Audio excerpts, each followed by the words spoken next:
This is breaking news. Top story. 2019 Craw Fish season opens.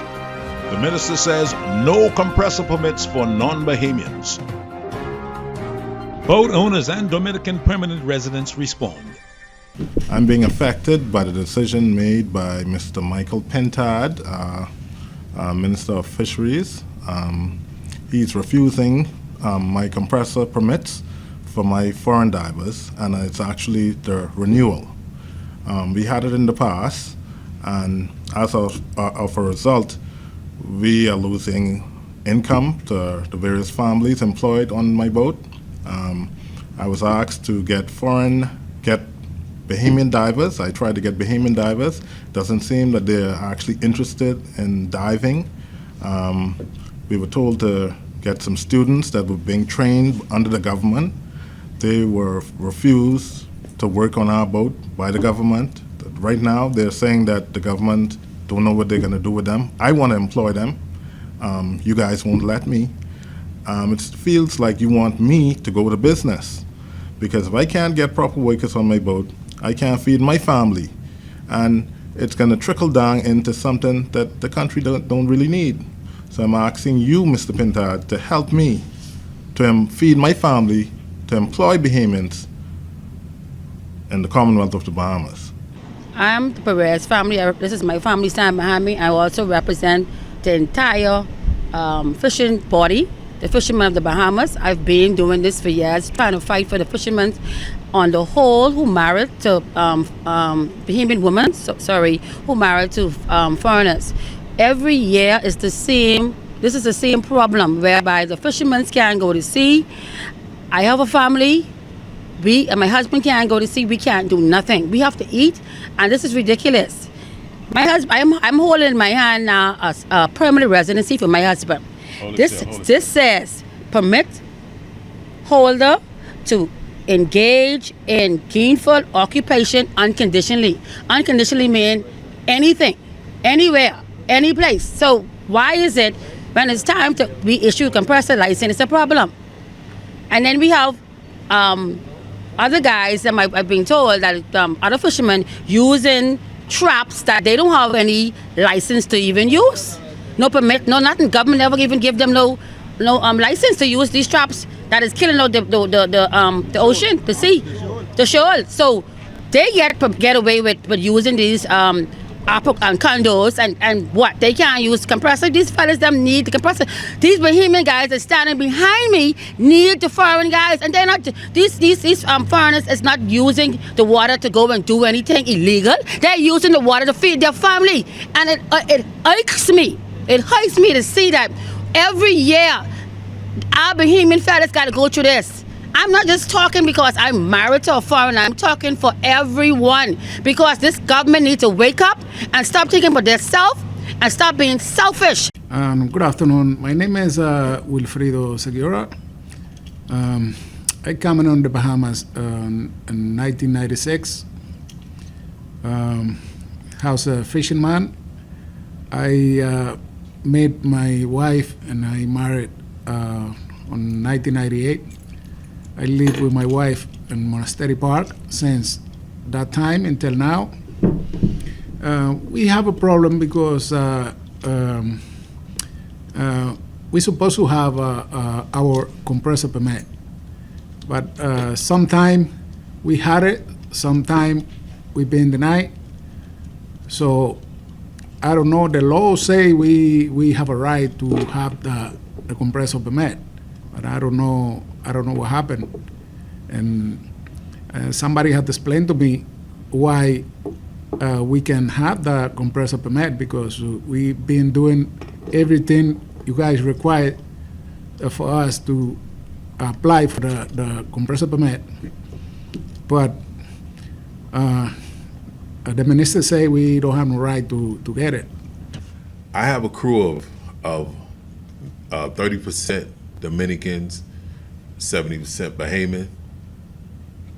I want to give a little history about Dominicans that's on my boat. My boat has what we call, we live as a family. Everybody know each other.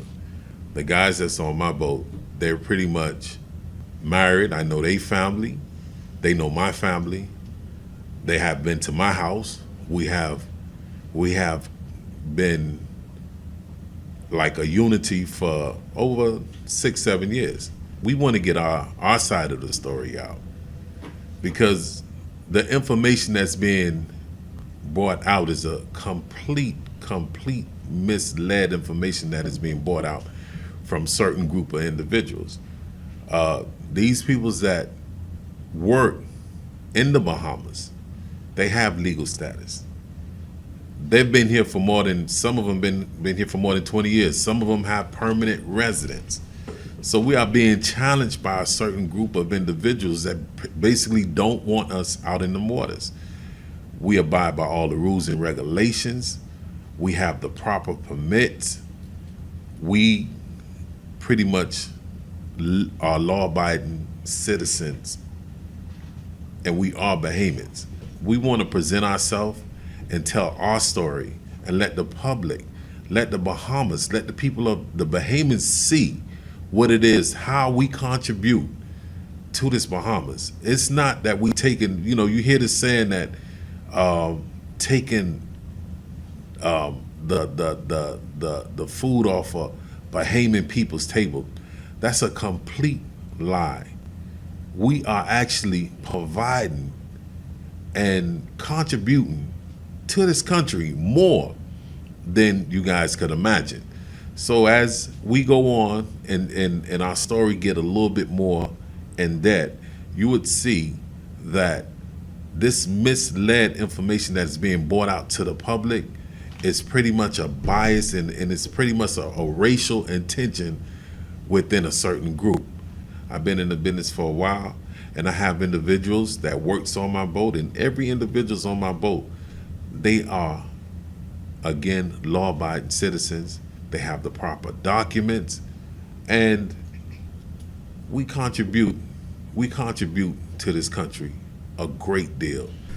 I've also been in this business for the last 15 years, and as you said, the reason why we are here is basically to educate and inform the Bahamian public with respect to what's going on in the industry. For a long time we sat by and we did not say anything while others communicated a lot of mistruths about our vessels, about the non-Bahamians working with us. They've slandered basically the non-Bahamians' names. They've said a lot of, perpetrated a lot of mistruths. One of them being the non-Bahamians tend to crack conch under the water. Non-Bahamians tend to communicate with other foreign poachers and let them know the position of the defense force. All the non-Bahamians on fishing vessels are married or marriages of convenience. And I just want to say this, as Ron would have indicated, a number of these non-Bahamians, have been in the Bahamas 20 plus years. They have wives, they have children. And I'd also like to say about the boats that have these non-Bahamians. My boat, like Ron, is 30 to 40% Dominican. And typically you have up to 40 persons on the boat, the majority of which are Bahamians. And they work as partners with these non-Bahamians, and they go out to fish. And if it wasn't for these non-Bahamians, a lot of these Bahamians, would not be able to engage in gainful employment, would not be able to feed their families. We did a survey, basically, of all the fishing vessels that have non-Bahamians on them.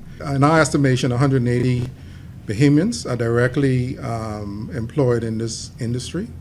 And of those Bahamians, if you consider typically a household of 4 persons, you're pretty much looking at 800 to 900, almost 1,000 Bahamians that will be indirectly impacted, 180 directly impacted Bahamians that would not otherwise be able to work if we did not have the non-Bahamians working along with them. And I would go further to say that a lot of these Bahamians who work with us, these are persons who would otherwise not be employed. Some would describe them as unemployable because, for various reasons, numerous amounts of these persons would have criminal records, would be uneducated, but yet typically, a typical boat that has non-Bahamians would employ up to 40 persons, with 60% of those persons being Bahamians.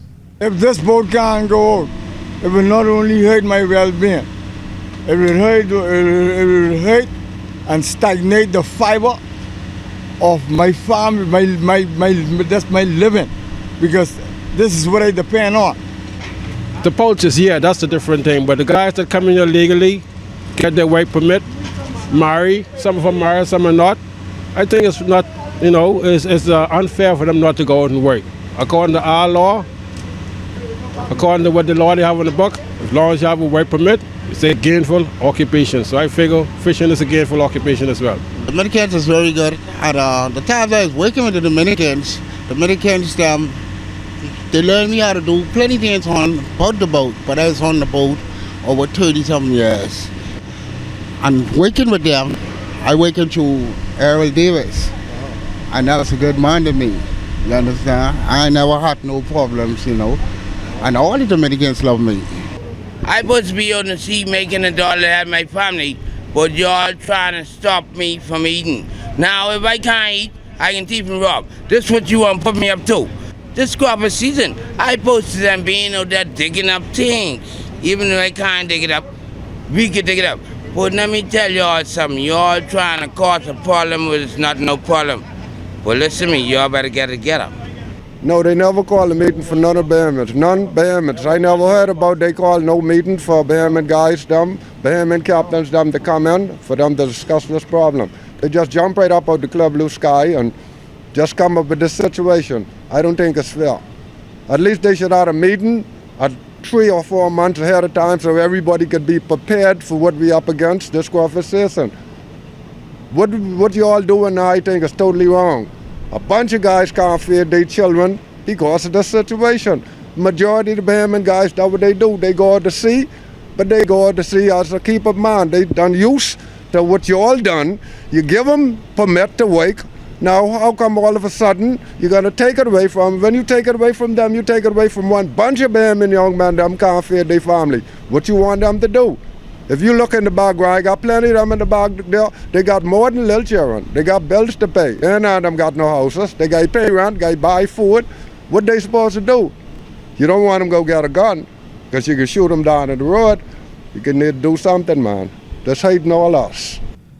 I've been in this country from 1996, and I get married in the Bahamas 3 years after, and I get my wife, 2 beautiful daughters, and I so great to be in this country. So I love this country just like my own, because half of my life I live in over here. All I do since I come in the Bahamas is do the things right, because this is the country where I decide to live. Then if you're going to live in here, you got to do things right. Since I come in here, all I do is work. I always be in the fishing industry, working on the boat. And past year, couple years after, I see we start getting some problem for get those compressor license. It's like we get it, getting back off, deny it, get it. So I don't know what's going on. Those boats are reworking.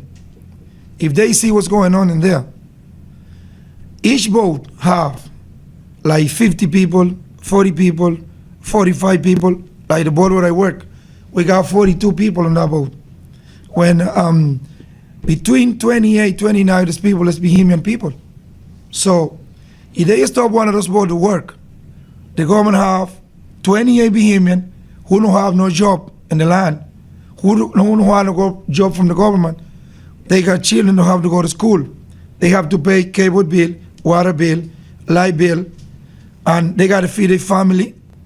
If they don't go to see the work, what are they going to do? And they only have job on those boats because these people, like my friend Errol Davis said, these people don't have the opportunity like everybody have to get good education, to go to school. They don't have that kind of opportunity, so they got to go to sea. And nobody won't carry them to sea when they don't know, the people who don't go to school, people who be in jail. I got 3 or 4 people on this boat who working on that boat. These people just coming out of jail. Nobody carry them out to sea. Only our boat carries people out to sea. If those boats don't go to work, what is people going to do? These people going on the road, going to do all kind of things.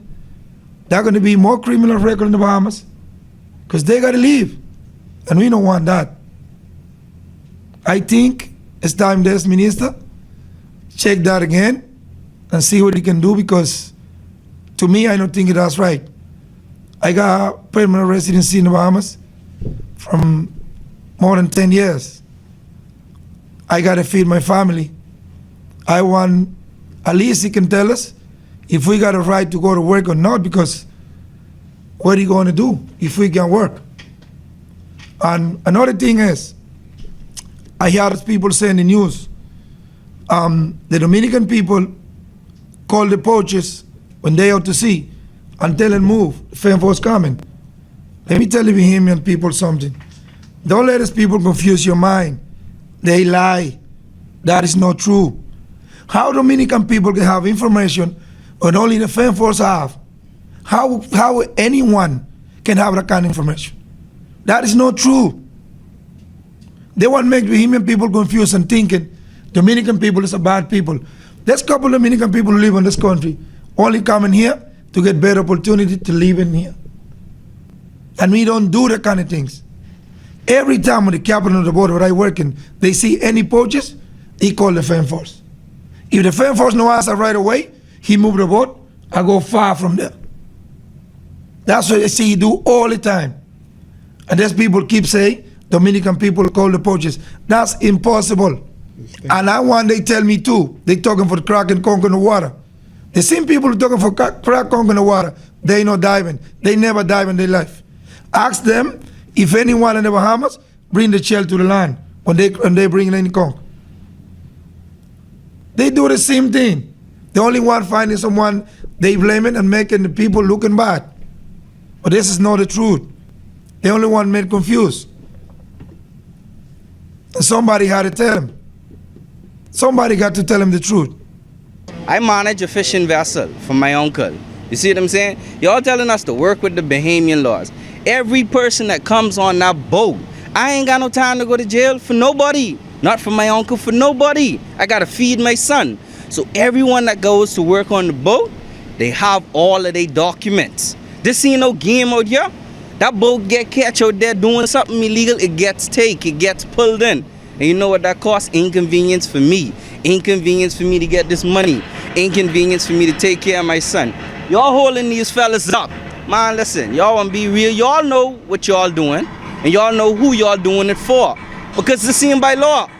If a guy marries a woman, he is obligated to work in that country. He might can't get a government job, but anything he is, once he has an NIB, why isn't he allowed to work? He's paying NIB. He's paying y'all for the work permit. Now y'all saying, oh, I can't give y'all a compressor license to dive when he already have a diving card? You understand? So y'all need to get it together, because you're knocking bread at people's mouth, not only my mouth, other people's person's mouth, and my children need to eat. School is about to open, and I have no source of income. Who's going to pay our mortgage? Who's going to take care of our family?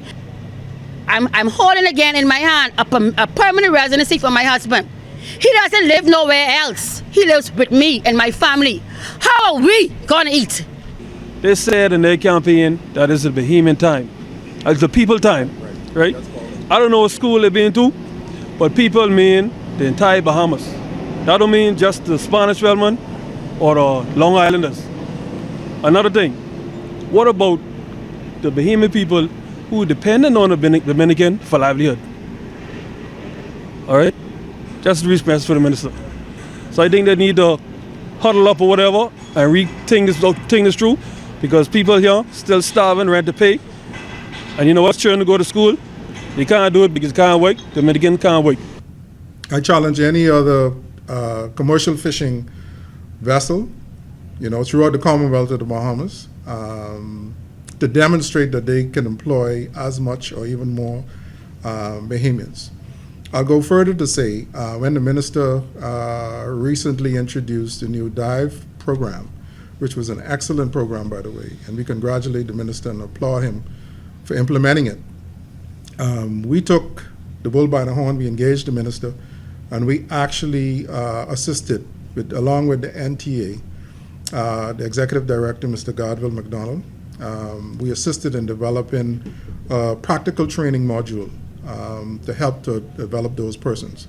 And part of that module involved us taking these persons, once they would have completed their soft skills and the party certification that was completed by the Defense Force, we would take them on our vessels on a month apprenticeship trip.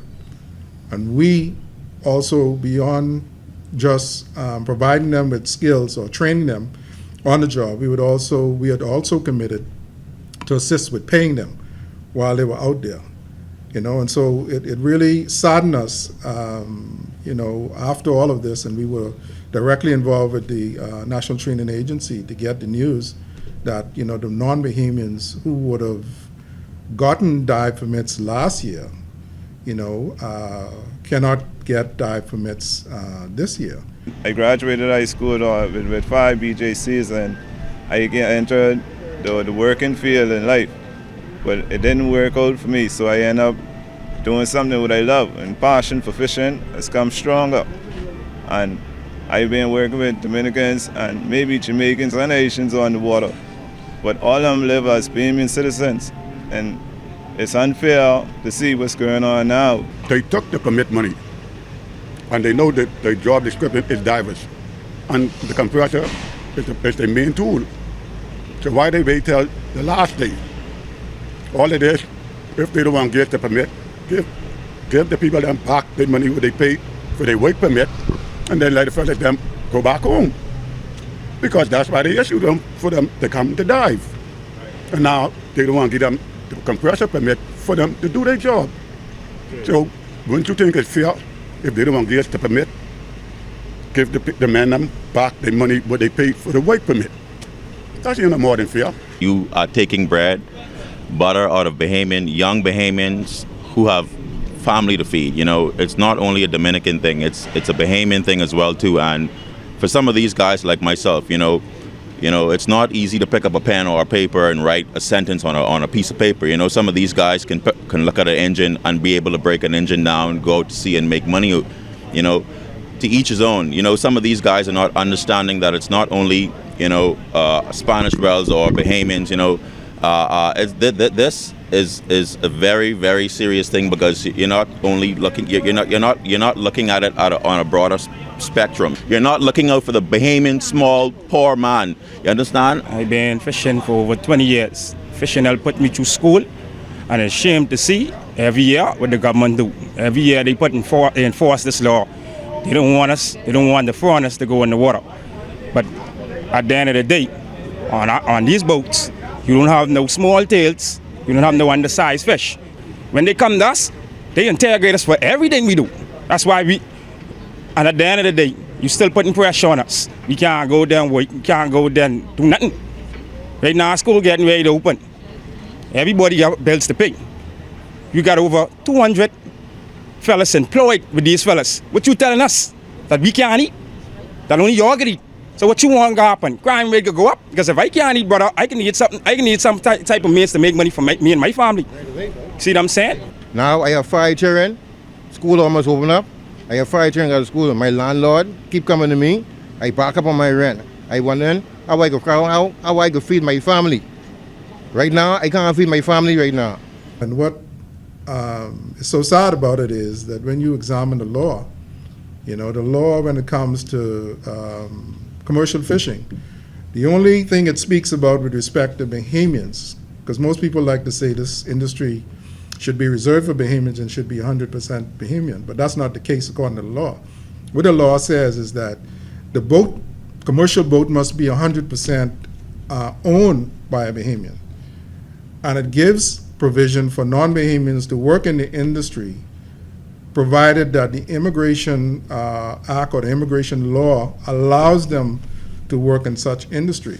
And so the persons who work with us who have residential spousal permit or or permanent resident permits.